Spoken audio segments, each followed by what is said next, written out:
Good morning, my neighbors. Okay, hi guys. My name is Fumilola. Welcome back to my channel. I still can't get over saying that. Like, I've been consistent for a while now, so I'm very happy about it. Yay, it's a win. Anyway, my name is Fumilola. I'm a double board certified pharmacist. I'm a mom of two and a wife. I'm also a daughter and a sister. Anyway, today we're going to be talking about foods that help feminine health and vaginal lubrication. Um, before we go on, um, I'm on a self journey, guys, and discovering myself. And it's been an enjoyable journey so far. Like, I'm actually really enjoying it. I know this is probably the thing they say happens in your 30s, right? But yeah. um, it is my hope that I can inspire at least one person to get on a journey of their own. So if that person is you and you have been trying to find yourself, I hope this inspires you. Anyway, today this is our second episode for feminine health in this month of July. This is my birth month, so I decided that we're going to talk about women's health. This is something that interests me a lot and something that I'm very passionate about. So today, just some, light reading on the foods that can help you with vaginal health, vaginal lubrication, and all round hormonal balance, of course. As usual, this is not health advice, and you should probably always talk to a licensed dietitian or a licensed doctor before you take advice from the internet. But today, I will be telling you about a few foods and stuff that can help your vagina. Let's get into it, guys.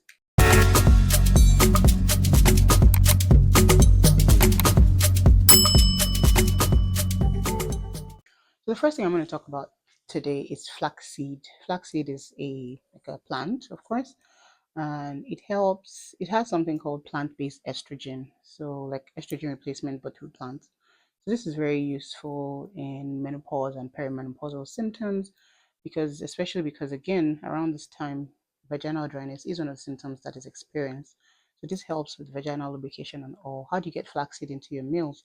You can sprinkle it into your oats. Some people blend it like a powder and they put it in like water and they drink it. Some people put it in their yogurts, oatmeal, yeah. One of the things I'm going to say about flaxseed though, because I remember that a friend of mine was doing a lot of flaxseed. If you don't have a hormonal imbalance problem and you are taking a lot of flaxseed, it can actually throw your hormones out of whack. So that's something that you need to know. Like my friend who was taking a lot of flaxseed because she's like, oh, I heard it's good for women's health, blah blah blah. But she didn't have any hormonal issues. And she wasn't taking it like okay, a few sprinkles maybe on her smoothie or salad. She was loading on it, and she started having like acne and stuff pop up because I think her hormones are not out of whack and out of balance. So yeah, you know. So if you don't have any perimenopausal or menopausal issues and you want to do flaxseed, you need to take it in bits, okay? Don't go haywire in it. Like every food, don't go haywire in it. Yeah, I think that's our number one food.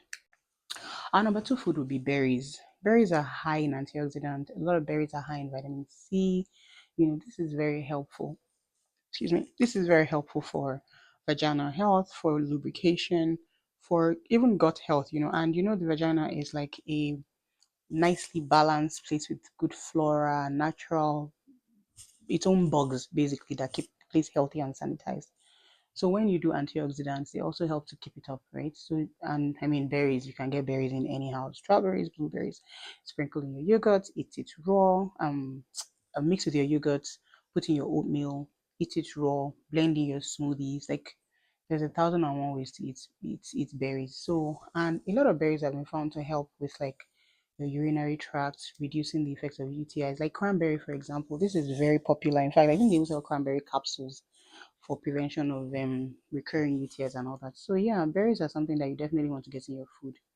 Find a way to incorporate it in there. Like blend it in your smoothie, chop it up into your. I usually like eat strawberries. Like anyway, we're fruit eating also, so that's another story. But yeah, I put it in my infuser bottle because I don't want to drink pop. I eat it raw strawberries, especially where eating people in this house. Costco sells amazing sweet strawberry. This is not an ad. Costco should pay me for this, but that's by the way, guys. So yeah, berries. very high in antioxidants, good for vaginal health, good for urinary tract health. So definitely incorporate berries in your food. A lot of people are going to like this one. Sweet potatoes. Sweet potatoes are high in B6, so they help like hormonal regulation, vaginal tissue health.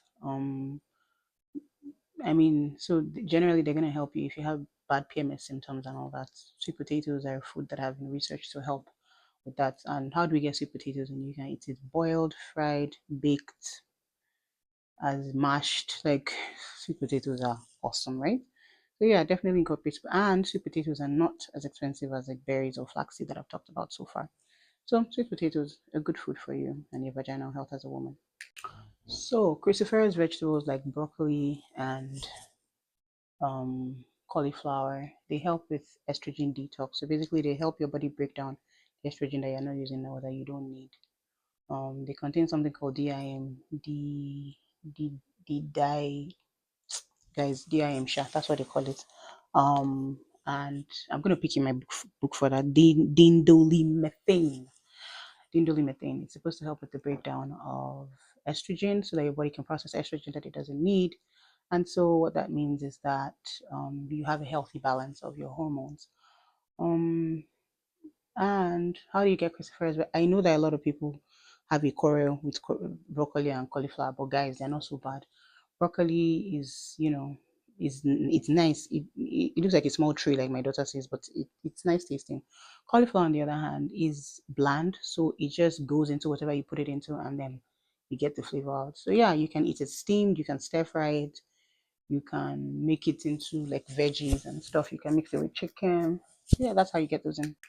Avocados. I think I've known this one forever. Vitamin E. It nourishes tissue, vaginal tissue, skin tissue. So like your skin is glowing. I know a lot of people have fights with avocado. They say it's tasteless. In fact, if your first experience of avocado is like in Canada or outside of a tropical region, you were cheated. The best avocados are like in tropical regions. In fact, they sell these avocados here. They call them Caribbean avocados. They taste just like the ones back home, and they're yummy. They're like if you've ever bought avocados in Lagos, you hear the women shouting, "It tastes just like butter. If you put it on your food, it melts like it's amazing, right?" So yeah, avocados are good for vaginal health. They improve vaginal lubrication. I mean, what's not to, and I have seen research that says avocados improve fertility. Jury is still out on that one, but that's by the way. Okay, so yeah, how do you get avocados in? I personally like to scoop them out of the container with a spoon, just sprinkle a little bit of salt in there. If you're not an avocado eater, I can understand that that's hard for you. My friend says avocados make her sick. She did try to incorporate it, so I don't know about that. I think she's a drama queen, but that's by the way. Anyway, so you can put it in your salads, you can put it in your smoothies, you can eat it raw like that, just some salt on top of it. Yeah, add avocados to your food today. You're not going to regret it. So this one, I'm just going to talk about like seeds and some nuts. So pumpkin seed, flax seed, chia seed, walnut. I already talked about flax seed before, but I'm also putting it in this group now because they contain omega-3, they contain vitamin E, they contain zinc. This helps with like hormonal balances, improves skin and tissue hydration. And so, of course, that also means that your vagina is more plump. And if it improves skin and tissue hydration, it's also going to improve moistness and vaginal lubrication.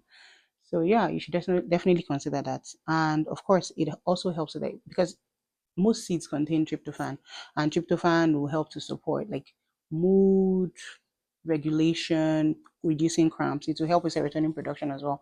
I mean, that's how it helps in mood regulation. So yeah, you want to include so walnuts, flax, chia, all those seeds. How do you get them in? So basically, same way you get chia seed, flax seed in that we talked about before, and sprinkle it on like food, salads, in your smoothies, in your oatmeal. Some people just soak chia seed in like almond milk or like milk and soak it overnight, and then they drink it like an oatmeal as well. That also works. So yeah, you should definitely include those in your food. Some vaginal lubrication is coming for you. Fatty fish. If you watch my last video, you recall where I talked about how as I got into my 30s and I started eating fatty fish, or every time I ate fishes that were high in fat, they used to make my pee smell funny like fish. So if you're in that group, well, I don't know about that. But fatty fish, fishes that are high in omega 3, they have anti-inflammatory and hormonal support. And so what that means is they help to balance out your vagina, fight inflammation, it reduce the dryness, menstrual pain, support your brain focus. And so, yeah, to help your immune issues as well, right? Because if something's anti-inflammatory and has hormonal balancing, that's great, right? So, yeah, eat some fish today. I know they smell terrible, but eat some fish today. It's good for you. It's also good for your digestion, by the way. Fish is not as hard to digest as meat. Believe me, I've come to that realization. So, how do you get fish in? I think this is basic, like grill it, boil it, fry it. If you want to sushi, you can eat it raw. Me, I know they there, child, because you know how people eat raw food, but that's by the way. So yeah, you can grill it. You can buy tuna. You can bake it. You can. So yeah, eat some oily fish today. Maybe you should buy omega 3 capsules if you don't want to eat fish. But yeah, get some omega 3 in today. That's very good for your vaginal health as well. Probiotics. Yes. So every time people walk into the pharmacy and they're like, "Oh, I want to buy a probiotic. My doctor said I need to buy a probiotic." I'm just like, "Madam, just eat a yogurt or some kefir or something." Anyway, yogurts are cheaper, they're nicer, they're yummier than swallowing pills, in my opinion. So I try to make sure that I stay on top of my yogurt health. If you know that you're afraid of sugar, you can do plain yogurts on sweetened, like I said before, the vagina is a place that has its own chemistry, its own flora, its own biology. Like it's got a whole forest going on down there, like it's balanced, right? So sometimes when we take medications, they throw us out of whack, like antibiotics and stuff. So medications that help to regulate pH, vaginal pH, actually help to balance out your, oh, it shouldn't be too alkalinic. It shouldn't. Vagina is slightly acidic actually. So yeah, eat a yogurt today, or buy probiotics if you want to be bougie and you want to go that route, or you don't like yogurt, because there's lactose-free yogurt. There's Greek yogurt. There's kefir. There's all sorts. That you can try. So eat a yogurt today or buy a probiotic. Either way, help your vaginal pH. Okay. Oh, about the vaginal pH one, I just remember some fancy things that people drink: kimchi, sauerkraut, kombucha. If you belong to those bougie groups, that one is good too. It's helping your vaginal pH. So please go for it. As long as you're consuming food that's gonna balance your vagina down there. So lentils and beans. This is more feminine health and vaginal health. They're kind of like plant-based iron, so they'll help you to combat fatigue. They'll also give you fiber, and so they'll basically help with your health as a woman. So yeah, these are not really anything for our vagina, but we want good mood as well. That can also help, the vaginal lubrication we're talking about. So get yourself some lentils and some beans. You can eat it as moi, ekuru. Okay, for people that are not Nigerian or not Yoruba, you can cook your beans. You can cook it with some rice. This is how I get beans into my kids, by the way. I mix it with rice and they love it.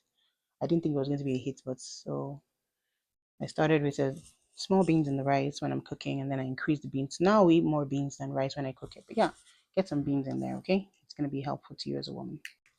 Dark chocolate. I know. You people will be happy now because they say you should chocolate. But it's not that one that they packed milk and sugar inside. At least 70% dark chocolate. It contains flavonoids, support circulation, magnesium, iron. So this is supposed to help mood, lubrication. Yeah, you can eat like 2 squares a day.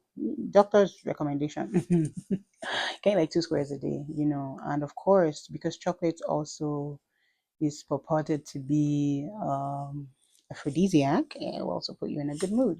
So yeah, it will help that lubrication and get things flowing down there. So eat 2 squares of dark 70% upwards chocolate today. It's going to help your vaginal lubrication and your vaginal health. So green teas, actually herbal teas. We're going to use green tea and raspberry leaf tea as example. Green teas contains catechins that help with like detox. Raspberry leaf contains stuff that help with uterine health and you know general balancing of uterine tone. So yeah, drink. I usually have a lot of herbal teas. I haven't had some in a while. I should resume them. They're very nice. And if you're a fit farm person that is trying to lose weight, herbal teas are also good for you because they kind of fill you up. So at night when you're feeling a little bit hungry, brew a tea bag or two and see how it is after you've drunk it. If you still want to eat something, then you're actually hungry. But if not, then your body was probably just peckish. Even though I do have to say here that one of the herbal teas that you have to be careful with is sorrel. We call that zobo, the one that's like hibiscus, dried hibiscus leaves.